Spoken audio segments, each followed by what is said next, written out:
Magandang araw mga ka-aerial defense, may ibabahagi na naman ako sa inyo. Dahil ngayong araw na ito ay may pag-uusapan tayo tungkol sa depensa, Pilipinas hindi na rin nakapagtimpi at binanatan ang pananakot ng China. Pero bago tayo magpatuloy, huwag mo muna kalimutan mag-like, share and subscribe. Manatiling nakatutok sa aming channel para updated ka sa balitang militar at West Philippine Sea. Pinapalakas ng China ang panggigipit sa Pilipinas na tanggapin ang kanilang mga karapatan sa soberanya sa South China Sea, sinabi ni Defense Secretary Gilberto Teodoro noong Martes matapos makipagpulong sa kanyang Australian counterpart sa Canberra. What we see is an increasing demand by Beijing for us to concede our sovereign rights in the area because of our need to explore and exploit the resources in these areas for the benefit of our own people. And that is clear. We don't need to enter into a geopolitical nexus for determining the root cause of the problem because we are direct victims of Chinese aggression in this and in a concentrated area thus far in the West Philippine Sea. We want to lay the foundation of principled cooperation between the two of our countries. Given the fact that we live in the same part of the world, we have an interest in ensuring peace and stability here, and the only framework we can operate on is on the basis of the UN Charter and international law, and to resist any unilateral attempts of redefining it to the selfish interest of any one state. Ang ikalimang naturang pagpupulong mula noong August 2023, ay sumasalamin sa lumalagong ugnayang panseguridad sa pagitan ng mga bansa, na parehong nagpahayag ng pagkabahala tungkol sa aktibidad ng China sa mga lugar ng abalang daluyan ng tubig na inaangkin ng Pilipinas at iba pang mga bansa sa Southeast Asia. Nilagdaan ng dalawang bansa ang isang estratehikong partnership noong September 2023, at nagsagawa ng kanilang unang pinagsamang sea at air patrol sa West Philippine Sea ilang buwan ang nakalipas. Ang Pilipinas ay sumali rin sa mga war games sa Australia ngayong taon sa unang pagkakataon. We also agreed to share further intelligence information on counterterrorism and on other mutually on security threats that we feel affect our countries, both our countries.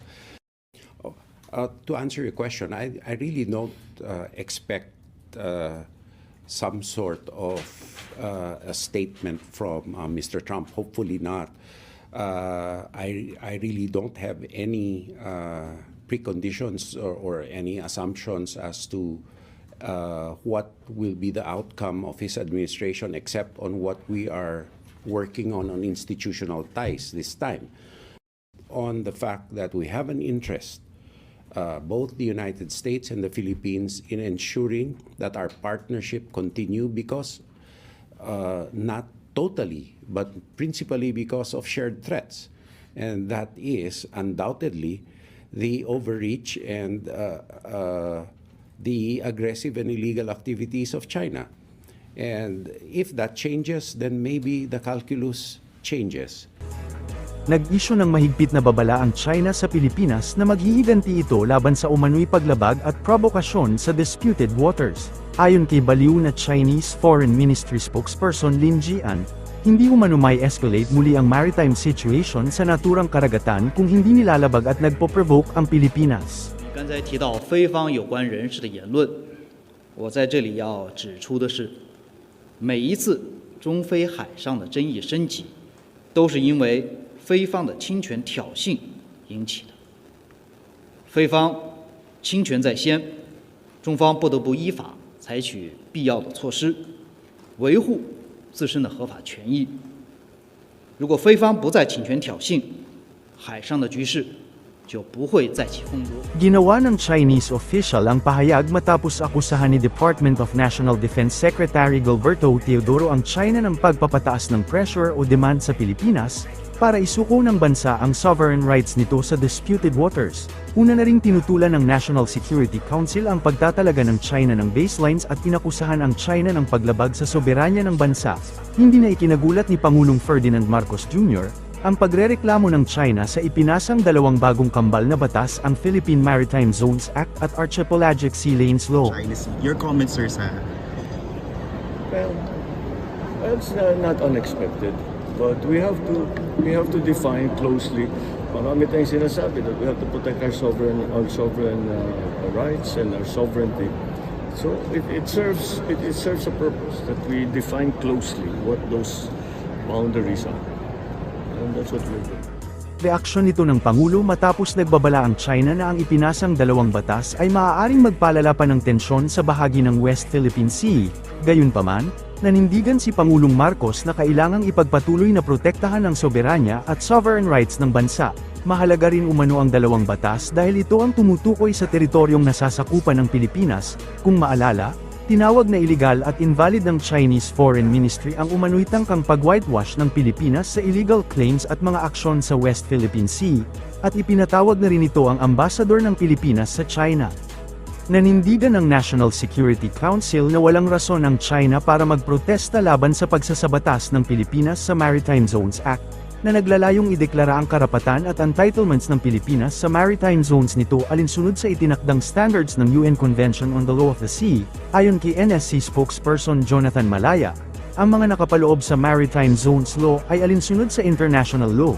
Giit pa ng opisyal na pinagtitibay lamang ng ating bansa ang ating mga karapatan. Kaya't naniniwala ito na walang dapat na ikabahala ang gobyerno ng China dahil walang nilalabag na international law ang Pilipinas. Ipinunto din ng NSC official na napakahalaga ng naturang mga batas na nagpapatibay ng ating soberanya sa ating mga territorial sea, internal waters at archipelagic waters, gayon din pinagtitibay nito ang ating economic rights at sovereign rights at jurisdiction sa exclusive economic zone ng ating bansa.